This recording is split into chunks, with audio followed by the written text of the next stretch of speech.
And we are back. Welcome back to A Celtic State of Mind. I'm Paul John Dykes, and I'm joined once again by Jerry and James and Laura. We're going to be talking about Kilmarnock 0, Celtic 0. Going to come straight to yourself, Jerry.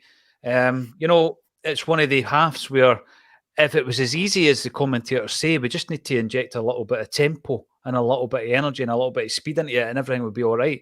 If it was as easy as that, every team would be difficult to beat. It's not simple as that. This is down to what you're playing against as much as what you're trying to create as well, Jerry. Yeah, definitely. They've been really harsh, especially on Lagerbielke at times. It's a cup game. It's always going to be tough. There's a lot of slipping going on. I don't know if you've noticed that. There's a lot of players slipping over. Was it snowing in Kilmarnock last night? Or just that pitch? I don't like it. Do you know where they got the name? The name for AstroTurf. Do you know how they got that name? Do you? You said it earlier on. That's right. I did.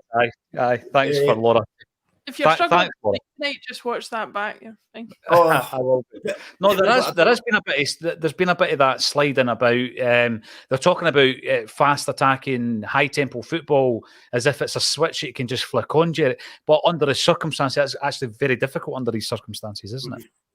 Yeah, definitely. I'm not going to be too harsh on the team. It was a tough watch. It was. There's a lot of things you can put it down to. Still waiting for that click. Been changing the team about.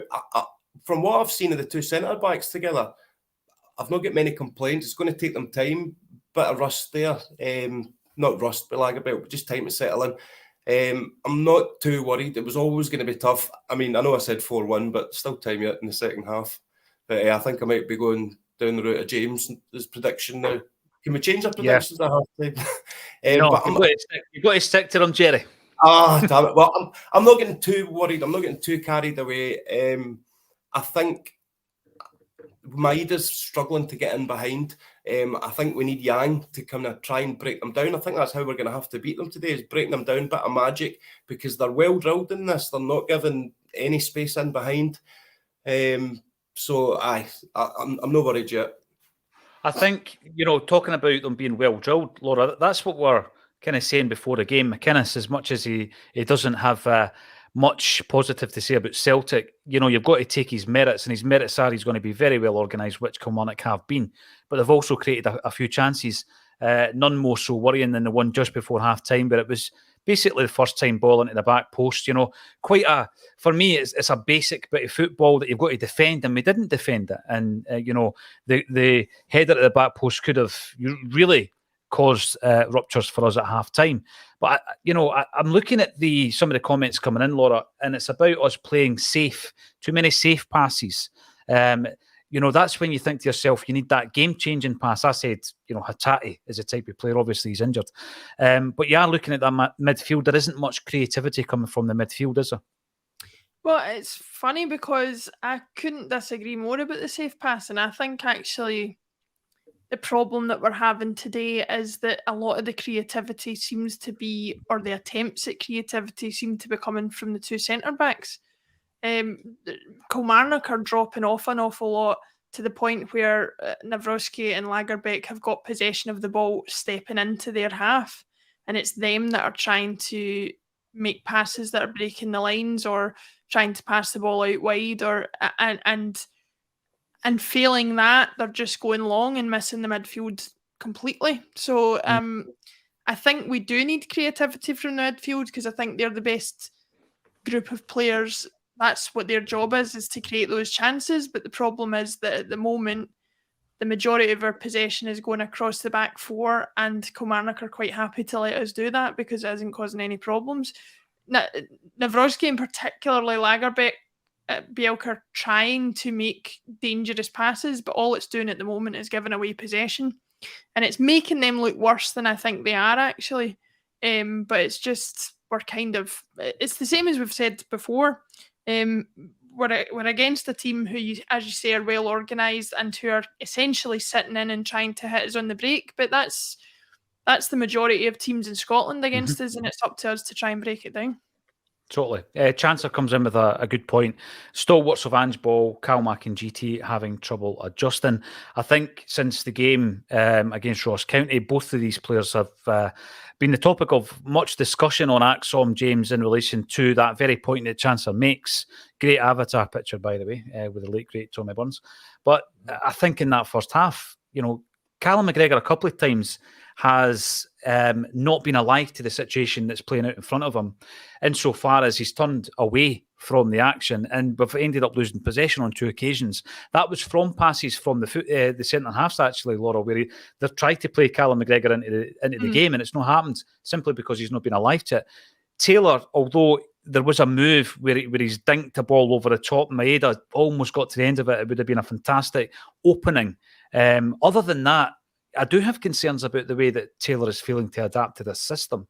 He's given away possession far too often, and he looks like a completely different player. But I know that you're going to say throw in Bernabe, James, but what do you do at half-time in a situation like this? I like the idea of Yang. I don't think any of our wingers have been that great in the first half. I do like the idea of introducing someone like Yang, someone even like Turnbull. But as Laura says, if you bring on Turnbull, you've got to give him the ball. Yeah, I mentioned in my team predictions, if I thought Rodgers was going to throw a curveball for the game, but if it was going to be anyone, I thought it was going to be Yang that would get the start.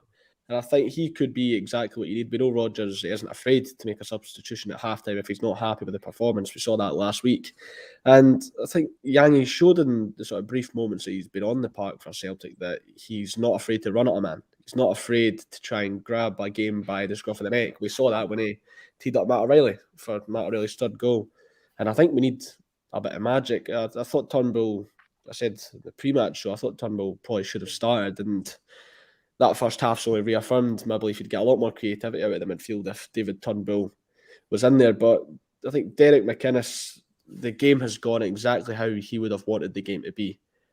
He's implemented a good game plan. They're marking Cal McGregor out of the team, which, as Laura was mentioning, is forcing the defence to send the passes long. Our midfield, where most of the positives from Celtic so far this season has been from the midfield. And any time in that first half, Celtic have looked like potentially doing something or causing some problems. It's been when Matt O'Reilly has been on the ball. So you need to be getting the ball to him a bit more often. Him linking up with Kyogo, him playing the ball through for home. The best moments from Celtic in the first half were all coming from him dictating the game. So we need to get Matt O'Reilly more involved. I don't know if you need Turnbull just yet. That might be a substitution around on the hour mark if I've still not broken down this Kilmarnock team. But we're not getting enough from the wide areas. That's why I think Yang should come. I said we needed a big game from Greg Taylor, and we've not seen it. We've not seen it from Dias and Maeda either. I don't know if there's been a change in his instructions, but I've not seen Maeda doing as much the defensive work as we usually see him. It'll stand out like a sore thumb when Maeda's not doing as much pressing as he usually does, but not getting enough in the wide areas, and we're not getting the midfield involved enough. We mentioned it during the week, James, around the performances of Taylor maybe being hindered by the fact that Maeda is not doing as much as the defensive cover as he had done under Ange Postecoglou. So his role has changed. The role of both the fullbacks. More defensive work to help Ralston in that first half than Maeda was. Mm-hmm. I know. So you wonder why that is. It looks as though it's on instruction because Maeda seemed to be that engine up and down the park for 2 years. But we're obviously given competitive starts, first competitive starts, Jerry, to 2 players in Home and Lagerbielke. What do you make of their 2 performances in that first half? Well, Lagerbielke, I like the cut of his jib. I think he looks really assured. You wouldn't think that would be his first game. I like what I see so far. Home he's always showing for the ball. Again, encouraging signs. He slipped, I think, at one point, and I don't know if that kind of quietened him down for about 5-10 minutes. But he seems to be the part. I'm really liking both of the Lagerbielke's debut, and I think for his first start, I think he's doing well, all considering. And as a cup game, like we say, I don't know. I think it's a different mentality when it comes to a cup game.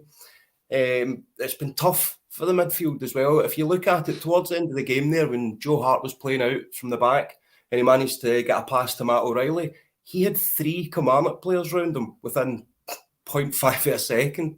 Mm-hmm. So they're just stifling that midfield. It's going to be a tough game. I think we will unlock them. and then they're going to have to start coming at us. So I still think there is a couple of goals coming from us. Maybe not the Kyogo hat-trick that I predicted from the start. Watch this, he'll get the hat-trick now that I've said that he's not going to get the hat-trick. Yeah. Well, there was a chance in that first half, Jerry, that it would have came at the perfect time, actually, because the game might have opened up. But you could actually see on 3 occasions, at least, when Kyogo was racing clear, he didn't want to take the shot. 3 times he looked up to see who was inside. The player who was inside was O'Reilly, but, he wasn't in space because he was being covered, as you say. Kyogo tried to take it himself and it was saved. But, I just think that they're the 2 creative sparks at the moment on the park that we need to unlock the Kilmarnock defence. When it comes to Home and Lagerbielke, Laura, I'm in the same camp as Jerry. I think, in terms of first starts, both of them have looked pretty assured. I'm really keen to see more of Lagerbielke. He's taken the Starfelt jersey and the Starfelt side of that central defensive area. 2 centre-halves have looked pretty good together. Yeah, I think what we've seen from them in this first half, I don't blame them for...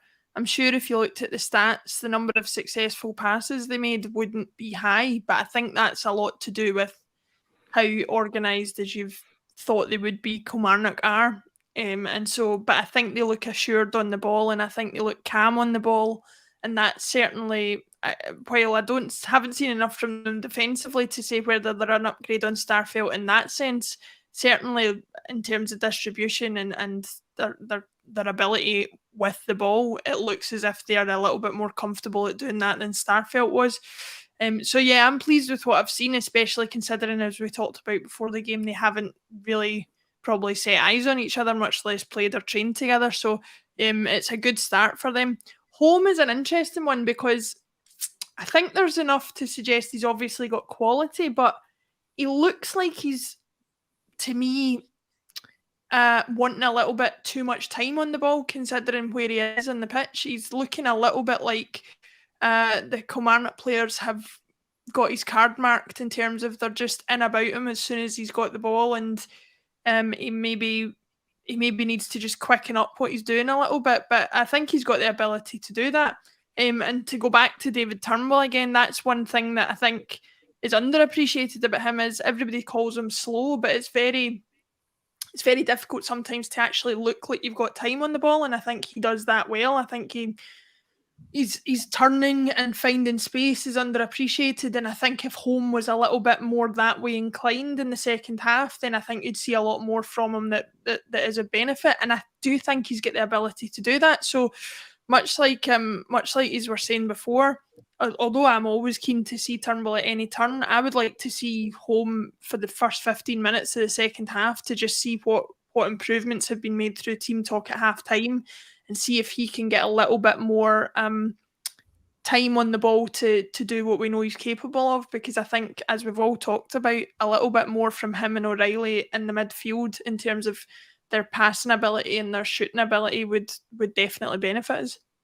Yeah, without a doubt. David Boyle comes in on the YouTube. If you want to make a comment and get involved in a live discussion, just subscribe to the channel. It's all free. Centre-back pairs look good. This is a game where we need someone up front to hold the ball, and we just don't have that option. We've also got Barry McCluskey coming in. Maybe I've got an Ange Ball hangover or an actual hangover, but this is a yawn fest. Yeah, there hasn't been much actually to discuss, Barry, in terms of chances. There was 2, I think, that I remember. Maeda with a dink over the top by Taylor, and then obviously Kyogo with his pace, but he was looking for a bit of support in the middle when it didn't come. Danielle is saying Calmac seems off it again. James, I'm going to ask you, because I know that you're a bit of a student of the game. You do look at, obviously, the data and the style of play that Celtic have implemented since Brendan Rodgers came in. Why is it that Callum McGregor isn't looking at it in the first 2.5 games under Rodgers? I'm not too sure. I don't think it's anything tactically. I think it's just form. He's in sort of a bad run of games, which it stands out more for Callum McGregor because of how consistent a player he is. He puts in a 7 out of 10 every single week, sort of week in, week out. So when he drops a 6 out of 10 or a 5 out of 10 performance, it stands out like a sore thumb. But I think you'll probably see him back to his best in a few weeks. It's just we need more from midfield, just on the centre-back pairing as well. I think they have been ambitious with some of their passing. I think they've looked secure enough. I thought Lagerbielke was lucky not to give away a penalty. I think that may be a bit controversial, but if that happens to Kyogo against Rangers, every single person on the screen and in the chat is screaming for a penalty. So I think we got a bit lucky there.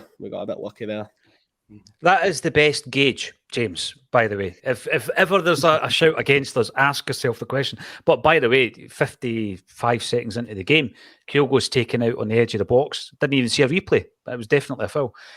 Couple of comments coming in. Loopy33, Holmes for start. He's still settling in. Give him a chance. Maybe he's getting a bit of stick in the comments. We've also got the DJ of choice. I am a Rodgers fan. By the way, my eyesight's so bad. I apologise. The DJ of choice. From afar, that looks like a Rangers fan. I'm glad it says Rodgers. But he's came in and changed something that wasn't broken. He needs to revert to the high press with inverted fullbacks. I get that. I do get it. But I also think that Rodgers is going to stick to his guns on this one until he finds the rhythm and the players are able to adapt to his style of play. Back to the action, 1,200 strong in the half-time, which normally means that there's quite a lot to discuss. There certainly wasn't much in the way of positivity in that first half, unfortunately. Let's go back to the action. Well, thank you to Jerry and to James and Laura for joining me on A Celtic State of Mind.